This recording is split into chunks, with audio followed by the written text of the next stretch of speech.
საქართველოს ყოფილი ელჩი ამერიკის შეერთებულ შტატებში თემურ იაკობაშვილია ჩვენთან ხაზე ვიცი რომ მას დრო ცოტა აქვს ამიტომ პირდაპირ საქმეზე გადავალ მისამებასთან ერთად და მინდა ვკითხო ბატონ თემურს რა არის ბატონ თემურ მთავარი მიზნები როგორც შეერთებული შტატების ასევე ისრაელის ამ ერთობლივი სამხედრო ოპერაციისა ირანში და თქვენი აზრით რა სცენარებით შეიძლება განვითარდეს პროცესები მოგესალმებით მიზნები ალბათ ორივე ქვეყანას ცოტათი განსხვავებული აქვს. მთავარი სხვაობა იმაშია, რომ ისრაელისთვის ეს არის ეგზისტენციალური საფრთხე.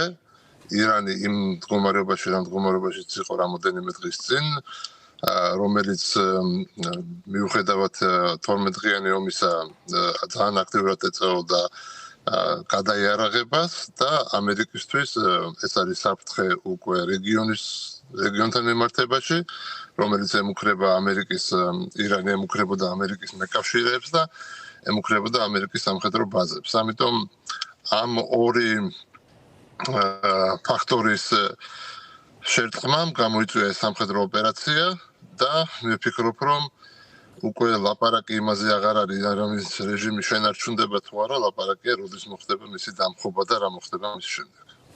ბატონ თემურ, შეტევები გრძელდება, ძალიან ბევრი სამხედრო მეთაური და მმართველობითი ვერტიკალის წამყვანი ფიგურა უკვე არის განადგურებული, თუმცა ირანი თავის მმართველობითი სისტემით მართლაც განსაკუთრებული მოვლენაა თავის თეოკრატიული სპეციფიკით.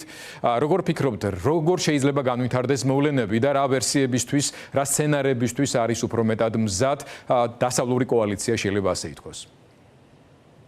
მე ვფიქრობ, მთავარი მომენტი რაც არის იმის გათვალისწინებიერება, რომ ირანის რეჟიმი ორ სახეს ატარებს. ერთი არის რელიგიური მხარე და ეს არის აიათოლები და მასთან დაკავშირებული ბასიჯები და რევოლუციის გუშაკთა კორპუსი და მეორე ნაწილი არის ესე ვთქვათ ტექნოკრატები.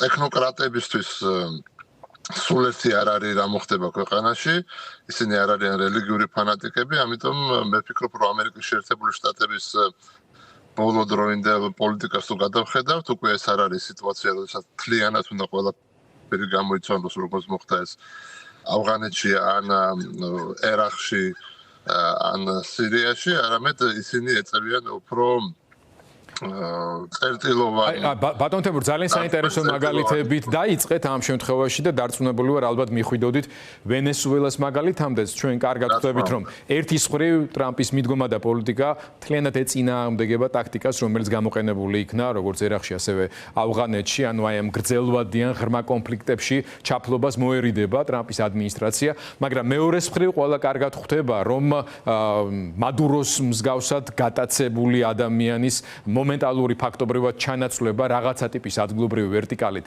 ამერიკული ინტერესების სრულფასოვნად განხორციელების პირობებში ირანის შემთხვევაში შეიძლება შეუძლებელი იყოს. ანუ აი ამ ორ რაღაც რადიკალურ პრეცედენტ შორის ხდება რაღაცა მოდელის ფორმირება. ალბათ უფრო გზადაგზაც კი. თუ თქვენ ფიქრობთ, რომ სერიოზული წინასწარი სამუშაოები ამ მხრივ ალბათ უკვე ჩატარებულია? მე ვფიქრობ, რომ ჩატარებულია, მე გამოვრიცხავ, რომ არ იყოს ჩატარებული. მიმაჩნია, რომ ალბათ ჩვენ რაღაც კომბინაციას მივიღებთ, კომბინაცია იქნება ავტოკრატები, რომლებიც ვახსენე, რომლებიც დღეს ხელისუფლებაში სხვადასხვა დონეზე არიან. მათში ალბათ შევა საპოლიციო ძალები, მათში ალბათ შევა ეკონომიკური ბლოკის და სხვების წარმომადგენლები, მათში ვერ შევლენ ის ხალხი, რომლებმაც ესროლეს საკუთარ მოსახლეობას და ძალიან ათასობით მსხვერპლი გამოიწვია მათ მოქმედება, მე არ მგონია, რომ ვინმე მათ ესაპატიოს ქვეყნის შიგნით პირველ რიგში, ქვეყნის გარეთ არ აქვს ამას მნიშვნელობა. აქედან გამომდინარე, მგონია, რომ მას მერე რაც ეს რელიგიური მხარე დასუსტდება სერიოზულად, ეს მიცემს საშუალებას უკვე დანარჩენ მხარეს შევიდნენ მოლაპარაკებებში და რაღაც ესეთი გარდამავალი მთავრობის მსგავსი რამე შეიქმნას, რომელშიც აქტიურად მიიღებს მონაწილეობას ადგილობრივი მოსახლეობა, რომელშიც აქტიურად ჩაერთება ასევე დიასპორა, იმიტომ რომ არსებულმა რეჟიმმა და მისმა საკმაოდ ხანგრძლივმა ყოფნამ სახელმწიფო სათავეში ფაქტიურად ნორმალური ოპოზიცია ქვეყნის შიგნით გაანადგურა. ამიტომ ისინი არსებობენ მხოლოდ დაქსაქსული ფორმით და ეს რეალობა, რომელიც შეიქმნება სამხედრო ოპერაციის მერე, უბრალოდ მათ უბიძგებთ, რომ რაღაცა ფორმით გაერთიანდნენ. მაგრამ ჩვენ არ უნდა ველოდოთ რეჟიმის შეცვლას იმ ფორმით, როგორც ეს მოხდა ავღანეთში, როგორც ეს მოხდა ერაყში, როგორც ეს მოხდა სხვა ადგილებში, მე ვფიქრობ, აქ სხვა სიტუაციასთან გვაქვს საქმე. ნებისმიერ შემთხვევაში ჩვენ ვხედავთ უკიდურესად დასუსტებულ ირანის რეჟიმს, რომელიც აშკარად ტრანსფორმირდება, ალბათ დიდი ალბათობით, როგორც მინიმუმ უფრო ადეკვატურ, რაციონალურ მოთამაშედ. შეიძლება არ იყოს ერთმნიშვნელოვნად პროამერიკული სახელმწიფო, თუმცა ამის ტრადიცია და ისტორია ირანს ნამდვილად აქვს, თუნდაც გასულ საუკუნეში. ნიშნავს თუ არა ეს, რომ უკვე სისტემურად დაირღვა ეგრეთ წოდებული ბოროტების ღერძი. ჩვენ ნახეთ პუტინის გამოხმაურება, რომელიც მარტო განცხადებით შემოიფარგლა, დღეს საღამოს ძლივს გავრცელდა ჩინეთის საგარეო საქმეთა სამინისტროს განცხადება, სადაც არის დაგმობა, მაგრამ ჩვენ ვხედავთ, რომ ვერც ერთმა ამ დიდმა სახელმწიფომ სტრატეგიულმა მოკავშირემ ვერანაირი ქმედითი დახმარება ვერ აღმოუჩინა ირანს ამ ძალიან რთულ პერიოდში. რა გეოპოლიტიკურ გავლენას მოახდენს ირანში და ირანის წინააღმდეგ მიმდინარე პროცესები რეგიონზე და მთელ მსოფლიოზე? უზარმაზარ გავლენას იქონიებს, იმიტომ რომ მე არ მგონია რომ ეს რეჟიმი გადარჩეს ან ტრანსფორმირდეს, ეს რეჟიმი უბრალოდ დაეცემა, რეჟიმის გარკვეული წარმომადგენლები შეიძლება დარჩენ ხელისუფლებაში, მაგრამ რეჟიმის ტრანსფორმაცია შეუძლებელია და არავინ მასთან არ დაიჭერს ურთიერთობას. უბრალოდ დახედეთ ის ქვეყნები, რომლებიც იყვნენ ჩართულები მოლაპარაკებებში, მაგალითად ომანი, სახელმწიფოები, რომლებშიც არის ირანული ფული გატანილი, მათ შორის დღევანდელი ხელისუფლებისა. ისინი იბომბებიან ირანის მხრიდან. თქვენ გონიათ, რომ ამას ისე ჩაატარებენ, ისინი რა თქმა უნდა არა, ეს შეუძლებელია. და განსხვავებით ამ 12-დღიანი ომისა, მე ვფიქრობ, რომ დღეს იქნება მცდელობა, რომ ბოლომდე დაემხოს ეს რეჟიმი. ახლა ირანი ძალიან განსხვავებული სახელმწიფოა რეგიონში და საერთოდ მსოფლიოში. ეს არის ერთ-ერთი უძველესი სახელმწიფო უზარმაზარი კულტურით, რომელსაც დღეს ქვეყნის შიგნით ყავს საკმაოდ დიდი რაოდენობა ახალგაზრდობა და განათლებული ახალგაზრდობა, რომელსაც ყავს ძალიან დიდარი და პროფესიულად ძალიან ცნობილი დიასპორა, ექიმები, იურისტები, ვინც გინდათ, ინჟინრები. ანუ ირანის შიგნით სიტუაციის შეცვლა არ ნიშნავს იგივეს, რაც მოხდა ავღანეთში ან სხვა ქვეყნებში. ირანი ძალიან მალე შეიძლება დადგეს ფეხზე და გახდეს წამყვანი რეგიონის ქვეყანა. თუ ეს ქვეყანა და ალბათ ეს ქვეყანა იქნება უფრო პროდასავლური, ვიდრე ადრე იყო, მაშინ ეს მთლიანად ცვლის ახლო აღმოსავლეთს. ისი ცვლილებას ბევრს არ უნდოდა, თვითონ რეგიონში ერთშონად ის რეჟიმი, რომელიც იყო და მთლიანად ცვლის გეოპოლიტიკას უკვე ამ რეგიონში. თუ ამერიკას უკვე ექნება საშუალება, რომ გავლენა იქონიოს იგივე ირანულ ნავთობის გაკეთებებზე, ის კი არა რომ ჯიბეში წაიღოს ეს ფული, არამედ როგორ დაიხარჯება ეს ფული და ვის მიყიდიან ვენესუელასთან ერთად, მაშინ მთლიანად იცვლება იგივე ნავთობისა და გაზის გეოპოლიტიკა. იცვლება დასავლეთის სასარგებლოდ, რა თქმა უნდა, და არა პირიქით. და რაც შეეხება ამ ღერძს, მე ვფიქრობ, რომ ამ ღერძს უკვე იმდენი ნაპრალები აქვს და იმდენი პრობლემები აქვს, რომ ღერძის სახით შენარჩუნებული იქნება თუ არა ჩვენთვის ძნელი სათქმელი, ალბათ არა. მთავარი კითხვა, რომელიც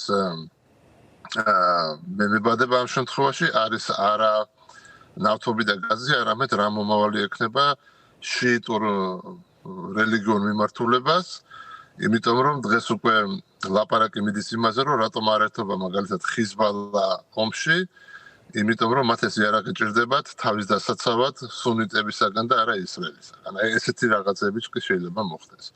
ამიტომ ვფიქრობ, რომ დასავლური და ცივილიზებული სამყაროსთვის რაც ხდება, ეს არის კარგი, იმედია რომ ყველაფერი დამთავრდება რაც შეიძლება მალე და ნაკლები სისხლით და ნაკლები გრევით, მაგრამ ის რომ დამთავრდება ამ რეჟიმის დაცემით, მე მგონი უკვე არამის ამაში ეჭვარება. და ბოლო კითხვა, ბატონ თემურ, ჩვენ ვსაუბრობდით ბოროტების ღერძზე, ამ ღერძის რამდენიმე საკვანძო ცენტრზე და ამ ცენტრებს შორის საკომუნიკაციო ხაზი სამწუხაროდ მათ შორის საქართველოსზეც გადიოდა, საქართველოს იგულისხმებოდა ჩრდილოეთ სამხრეთის დერეფანის თვალსაზრისით რუსეთი, საქართველოს, სომხეთი, ირანის მიმართულებით.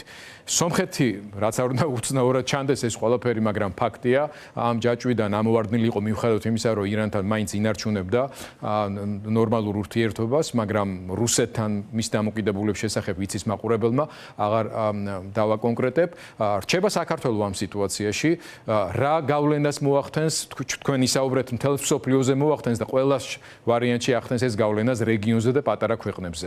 მინდა მოგცეთ საშუალება საქართველოს ვითარებად შეაფასოთ ამ სიახლეების გათვალისწინებით. ძალიან ძნელია რომ ახლა ჩვენ საქართველოს ვილაპარაკოთ, რომელიც საერთოდ საგარეო ურთიერთობათა პოლიტიკის სუბიექტი აღარ არის, მხოლოდ ობიექტია.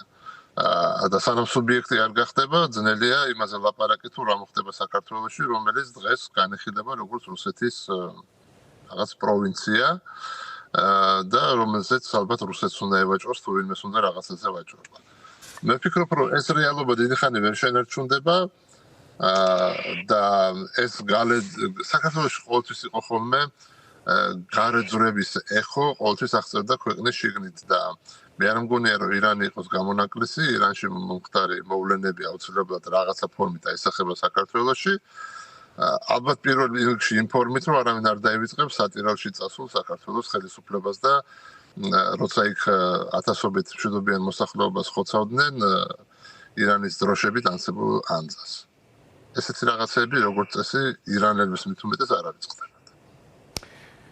არ ავიწყდება არც ისრაელს დარწმუნებული ვარ და მათ შორის კარგად ახსოვთ და შეეფასებს ამერიკის შეერთებული შტატების დღევანდელი ადმინისტრაცია, რომელთან კომუნიკაციის მცდელობების პარალელურად მოხდა ზუსტად ამ ანძის შესაბამის სფერებში განათება, რო აღარაფერი ვთქვათ იმ ყოვლად გაუგონარ და სამარცხვინო ფაქტზე, როდესაც ირანის საელჩოში ისლამური რევოლუციის წლისთავთან ერთად ქართველების თურმე ირანში მშვიდობიანად ჩასვლა გვაზეიმეს.